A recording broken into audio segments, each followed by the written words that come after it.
നമസ്കാരം, മഹാന്മാ ന്യൂസിലേക്ക് സ്വാഗതം. RSSനെ തള്ളി BJP പ്രസിഡന്റ്. തെരഞ്ഞെടുപ്പിൽ പാർട്ടി തകിടം മറിയുമോ? ജയം നേടിയാൽ ക്രെഡിറ്റ് പാർട്ടി പ്രവർത്തകർക്കെന്ന് BJP പ്രസിഡന്റ് JP നദ്ദ.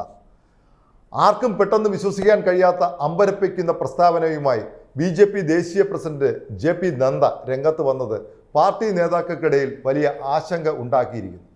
നേതാക്കളിൽ മാത്രമല്ല, നദ്ദയുടെ പ്രസംഗം പ്രധാനമന്ത്രി നരേന്ദ്രമോദിയെ വരെ വിഷമത്തിൽ ആക്കി എന്നാണ് പുറത്തുവരുന്ന റിപ്പോർട്ടുകൾ. ഈ തെരഞ്ഞെടുപ്പിൽ BJPക്ക് ഭൂരിപക്ഷം നേടിയെടുക്കാൻ പാർട്ടി പ്രവർത്തകർ മതിയെന്നും RSSന്റെ സഹായം ആവശ്യമില്ല എന്നുമാണ് നദ്ദ പ്രസ്താവിച്ചത്. ഒരു ദേശീയ ഇംഗ്ലീഷ് മാധ്യമത്തിന് നൽകിയ അഭിമുഖത്തിലാണ് BJP ദേശീയ പ്രസിഡന്റ് RSSനെ തള്ളിപ്പറഞ്ഞിരിക്കുന്നത്. തെരഞ്ഞെടുപ്പിൽ പലപ്പോഴും BJPക്ക് നേട്ടമുണ്ടാകുമ്പോൾ അത് മുഴുവനും RSS പ്രവർത്തകരുടെ കഴിവുകൊണ്ട് ആണ് എന്ന് പറയുന്ന രീതി ഇനി ആവശ്യമില്ല എന്നും BJP ഇപ്പോൾ ദേശീയ തലത്തിൽ ഏറ്റവും വലിയ ശക്തിയുള്ള രാഷ്ട്രീയ പാർട്ടിയായി വളർന്നു കഴിഞ്ഞു എന്നും നദ്ദ അഭിമുഖത്തിൽ പറഞ്ഞിട്ടുണ്ട്. BJP പ്രസിഡന്റ് നടത്തിയ RSS വിരുദ്ധ പ്രസ്താവന ഏറ്റുപിടിക്കാൻ മഹാരാഷ്ട്രയിലെ ശിവസേന പാർട്ടിയുടെ പ്രസിഡന്റ് ഉദ്ധവ് താക്കറെ രംഗത്ത് വന്നതോടുകൂടി ഈ വിഷയം ദേശീയ തലത്തിൽ ചർച്ചയായി മാറിയിരിക്കുകയാണ്. ലോക്സഭാ തെരഞ്ഞെടുപ്പിന്റെ വോട്ടെടുപ്പ് പകുതി സ്ഥലങ്ങളിൽ മാത്രം കഴിഞ്ഞ അവസരത്തിലാണ് നദ്ദ പാർട്ടിക്ക് ദോഷമുണ്ടാക്കുന്ന പ്രസ്താവനയുമായി രംഗത്ത് വന്നിരിക്കുന്നത്. 1951 ജനസംഘം എന്ന പ്രസ്ഥാനമായി രൂപം കൊണ്ട 1980 ഭാരതീയ ജനതാ പാർട്ടി അഥവാ BJP ആയി മാറിയ രാഷ്ട്രീയ സംഘടനയാണ് ഇപ്പോൾ രാജ്യം ഭരിച്ചുകൊണ്ടിരിക്കുന്നത്. കഴിഞ്ഞ 2 ലോക്സഭാ തെരഞ്ഞെടുപ്പുകളിലും വലിയ ഭൂരിപക്ഷം നേടി ഏറെക്കാലം അധികാരത്തിലിരുന്ന കോൺഗ്രസ് പാർട്ടിയെ തകർത്ത പാർട്ടിയാണ് BJP. 1925 സെപ്റ്റംബർ മാസം 27-ാം തീയതിയാണ് കേശവ ബൽറാം ഹെഡ്ഗേവർ എന്നയാൾ RSS സംഘടനയ്ക്ക് രൂപം കൊടുത്തത്. അടുത്ത വർഷം RSSന് 100 വർഷത്തെ ആയുസ് തികയുകയാണ്. ശതാബ്ദി വർഷത്തിൽ ഇന്ത്യ രാജ്യത്ത് ഒരു ഹിന്ദു രാജ്യമാക്കി മാറ്റുമെന്ന പ്രതിജ്ഞ എടുത്തിട്ടുള്ള പ്രസ്ഥാനമാണ് RSS. ഇതിനിടയിലാണ് ശിവസേന നേതാവ് ഉദ്ധവ് താക്കറെ RSS കാര്യത്തിൽ കുറെ കൂടി കടന്നുള്ള ഒരു പ്രസ്താവന നടത്തിയത്. നരേന്ദ്രമോദി ഒരിക്കൽ കൂടി പ്രധാനമന്ത്രിയായാൽ ആദ്യം ചെയ്യുക RSSനെ നിരോധിക്കുകയായിരിക്കും എന്നും കാര്യം കണ്ടു കഴിഞ്ഞാൽ എന്തിനേയും തള്ളിക്കളയുന്ന ശീലമാണ് പ്രധാനമന്ത്രിക്ക് ഉള്ളതെന്നും ആണ് അദ്ദേഹം പ്രസ്താവിച്ചത്. BJP പ്രസിഡന്റ് RSS വിരുദ്ധ പ്രസ്താവന വന്നതിന് പിന്നാലെ താക്കറെ നടത്തിയ ഈ പരാമർശനം വലിയ തോതിൽ ചർച്ചയായിട്ടുണ്ട്.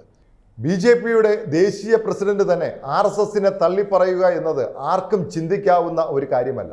4 പതിറ്റാണ്ടിൻ്റെ മാത്രം രാഷ്ട്രീയ ചരിത്രമുള്ള BJP എന്ന പാർട്ടിയെ രാജ്യത്തിൻ്റെ ഭരണത്തിൽ എത്തിക്കുന്നതിൽ കാര്യമായ പങ്ക് വഹിച്ചിട്ടുള്ള RSS ആണ് എന്ന ധാരണ എല്ലാവരിലും ഉള്ളതാണ്. BJPയുടെ അടിത്തറ തന്നെ RSS ആണ് എന്ന് വിശ്വസിക്കുന്ന ആൾക്കാരാണ് ഭൂരിഭാഗവും. ജനങ്ങൾ മാത്രമല്ല, പ്രധാനമന്ത്രിയുമായി മാറിയ നരേന്ദ്രമോദി വരെ RSS പ്രചാരകനായി പ്രവർത്തിച്ച് പിന്നീട് BJP രാഷ്ട്രീയത്തിലെത്തിയ ആളാണ്. നിലവിലെ പാർട്ടി പ്രസിഡന്റും വിവാദ പരാമർശനം നടത്തിയ ആളുമായ JP നദ്ദ ആകട്ടെ RSSന്റെ വിദ്യാർത്ഥി സംഘടനയായ ABVPയിലൂടെ വളർന്നു വന്ന ആളാണ്. ഇത്തരത്തിൽ RSS പിൻബലത്തിൽ രാഷ്ട്രീയ നേതൃത്വത്തിൽ എത്തിയ ഒരാൾ തന്നെ വളർത്തിയ RSSനെ തള്ളിപ്പറയുന്ന സ്ഥിതി എങ്ങനെ ഉണ്ടായി എന്ന് ചിന്തിച്ച് അങ്കലാപ്പിലായിരിക്കുകയാണ് പ്രവർത്തകർ. BJP പ്രസിഡന്റ് നദ്ദ വളരെ കർശനമായ ഭാഷയിലാണ് RSSനെ വിമർശിച്ചിരിക്കുന്നത്. BJP എന്ന പാർട്ടി സ്വന്തം കാലിൽ നിൽക്കാൻ കഴിയുന്ന വിധത്തിൽ വളർച്ച പ്രാപിച്ചിട്ടുണ്ട് എന്നും അതുകൊണ്ട് തന്നെ കാലം മാറിയ വിവരം RSS നേതാക്കളും മനസ്സിലാക്കണമെന്നും പാർട്ടിയെ അധികാരത്തിലെത്തിക്കുന്ന സാധാരണ പ്രവർത്തകർ അതിനായി പ്രയത്നിക്കുന്നതിനെ കണ്ടില്ല എന്ന് നടിക്കാൻ കഴിയില്ല എന്നും അദ്ദേഹം പറഞ്ഞു. കഴിഞ്ഞ കാലങ്ങളിൽ നടന്നിട്ടുള്ള എല്ലാ തെരഞ്ഞെടുപ്പുകളിലും BJP പാർട്ടിയും RSS ശാഖകളും ഐക്യത്തോടെ പ്രവർത്തിക്കുന്ന രീതിയാണ് കണ്ടുവന്നിട്ടുള്ളത്.